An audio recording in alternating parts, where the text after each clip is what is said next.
Hello everyone, welcome to my channel let's start. So आज मैं आपके लिए एक छोटा सा टॉपिक लाई हूँ लर्निंग एंड मैचुरेशन का, जिसमें मैं क्या होता है इसका मतलब एंड इसकी क्या कैरेक्टरिस्टिक्स होती है लर्निंग की, ये आपके साथ शेयर करूंगी। अगर आप मेरे चैनल पर फर्स्ट टाइम आए तो मेरे चैनल को सब्सक्राइब कर दीजिए ताकि और भी ऐसी वीडियोज मैं आपके साथ शेयर करती रहूं। According to the Gardner Murphy, learning is a permanent change in behaviour. Gardner Murphy के अकॉर्डिंग क्या है कि लर्निंग एक परमानेंट चेंज है जो बिहेवियर में हमें देखने को मिलता है। कुछ भी हम लर्न करते तो उससे हमारे बिहेवियर में भी तो चेंजेस आते हैं ना। It covers every modification in behaviour to meet the environmental requirement. ये जो भी नीड होती है, इन्वायरमेंट की रिक्वायरमेंट होती है, कवर करता है, मॉडिफाई करता है हमारे बिहेवियर में ताकि हम इन्वायरमेंट की रिक्वायरमेंट को फुलफिल कर सके, पूरा कर सके। एज यू नो, अब आप इसका एग्जांपल ये ले सकते हो कि जैसे भी अब कोई बच्चा कुछ सीखता है, स्कूल में जाता है, लर्न करता है, तो उसका वो डेली एनवायरनमेंट अपनी डेली लाइफ में यूज करता है। काउंटिंग ही सीखता है, स्टार्टिंग बेसिक काउंटिंग से ही होती है। तो घर में वो नॉर्मल काउंटिंग काउंट करके ऑब्जेक्ट्स बता सकता है कि कितने ऑब्जेक्ट्स है, छोटे छोटे कामों में कि कितने बॉल्स है या कितने टमाटोज है, एप्पल्स है, कुछ भी घर में अगर पेरेंट्स पूछते तो बच्चे इसका आंसर करेगा। तो लर्निंग का सीधा सीधा हमें भी इम्पैक्ट उसके बिहेवियर पे शो हो ही रहा है। हम ये कह सकते हैं बच्चा हर चीज में वो काउंटिंग्स का यूज कर रहा है, तो लर्न बिहेवियर है, उसने ये चीज सीखी है तभी तो वो कर पा रहा है। कैरेक्टरिस्टिक्स क्या है इन लर्निंग की? लर्निंग क्या है? एक तो चेंज इन बिहेवियर, जो भी आप लर्न करो उससे क्या होगा, आपके बिहेवियर में चेंज आएगा ही आएगा। Learning is relatively permanent. Learning क्या होती है? परमानेंट नहीं होती। ऐसा नहीं है कि आज आपने कुछ सीख लिया और कल भूल गए, तो ये परमानेंट इम्पैक्ट पड़ता है हमारी बॉडी पे। It is a universal process. ये एक यूनिवर्सल प्रोसेस है, ऐसा नहीं कि सिर्फ आप ही के ऊपर इम्पैक्ट पड़ेगा। और लर्निंग इज नॉट बाउंड, मतलब ये सिर्फ यहाँ तक बाउंड नहीं है कि आप जो स्कूल में सीख रहे हो। नो, आप घर में भी कई चीजें सीखते हो, पेरेंट्स से कुछ चीजें सीखते हो, लाइक कैसे दूसरों को रिस्पेक्ट की जाती है, वैल्यूज, ये सब सीखते हो। तो इसका कहीं ना कहीं इम्पैक्ट आपके बिहेवियर पर पड़ता है ना, तो वो भी एक तरह की लर्निंग है। तो लर्निंग के 3 कैरेक्टरिस्टिक्स क्या हो गए? It is a change in behaviour, it is relatively permanent, universal process है, परमानेंट है और चेंज करता है, बिहेवियर में चेंजेस हमें देखने को मिलते हैं। Now here are some few more points.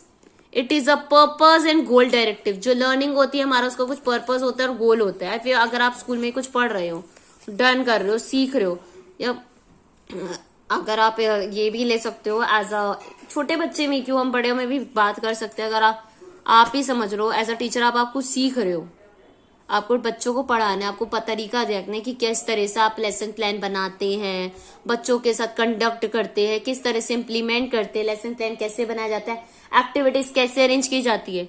तो ये लर्न कर रहे हो तो इसका आपका एक मेन पर्पस है ना, गोल है ना, कि वो एक्टिविटी प्रॉपर तरीके से हो जैसा आप चाह रहे हो। तो लर्निंग एक पर्पसिव है एंड गोल डायरेक्टिव है नेचर में। It involves reconstruction of experiences. कहीं ना कहीं इसमें रिकंस्ट्रक्ट होते हैं हमारे एक्सपीरियंस, हम एक्सपीरियंस करते हैं, उन चीजों का यूज करते हैं जो भी हमने सीखी है, और उससे हमें कुछ ना कुछ न्यू एक्सपीरियंस देखने को मिलता है। तो वो भी क्या है? लर्निंग है, हमें सीखने को मिल रहा है।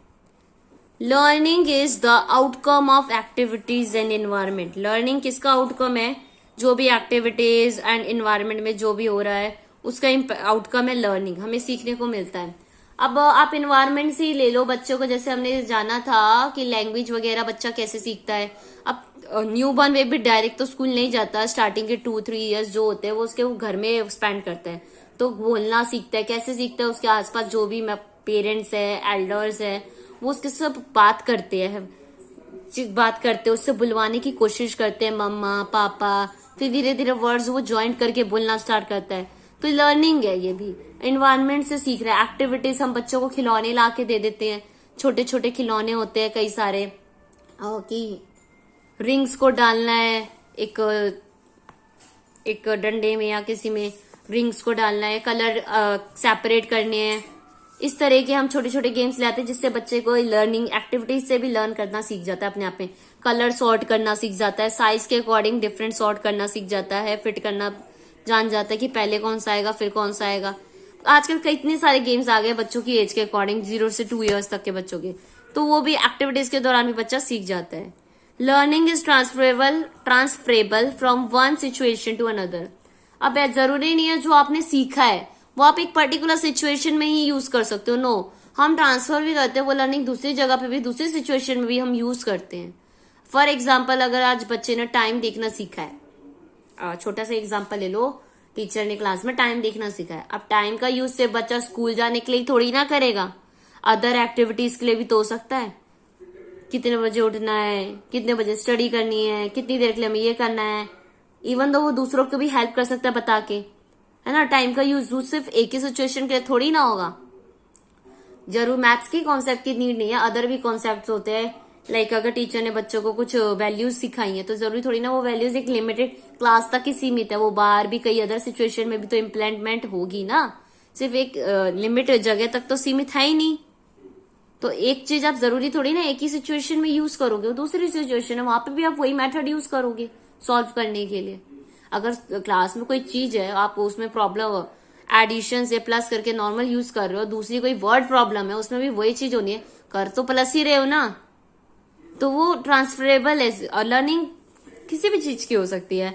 आप भी कोई एग्जाम्पल दे सकते हो, आप गेस करो, आप भी सोचो कि ऐसी कौन सा एग्जाम्पल है जिसमें लर्निंग ट्रांसफर हो रही है ना, वन सिचुएशन से दूसरी सिचुएशन में। तो एग्जाम्पल देंगे आप कमेंट सेक्शन में, बताइए कि ऐसी कौन सी सिचुएशन हम और कौन सी एक पेपर में एग्जाम्पल के तौर पे लिख के आ सकते हैं कि लर्निंग इज ट्रांसफरेबल।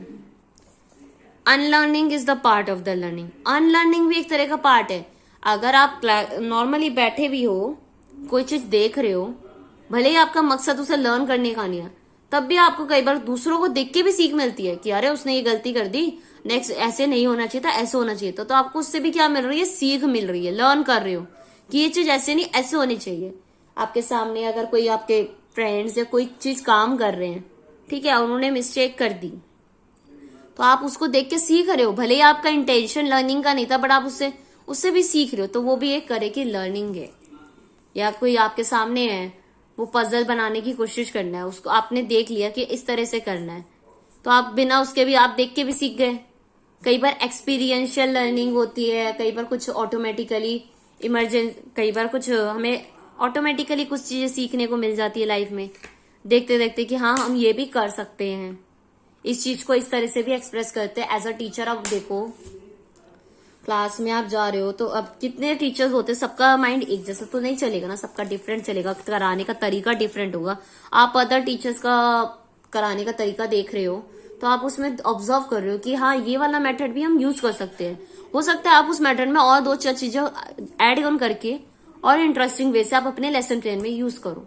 तो कहीं ना कहीं लर्निंग करी ना आपने, उससे देखा, ऑब्जर्व करा, आप सीखे।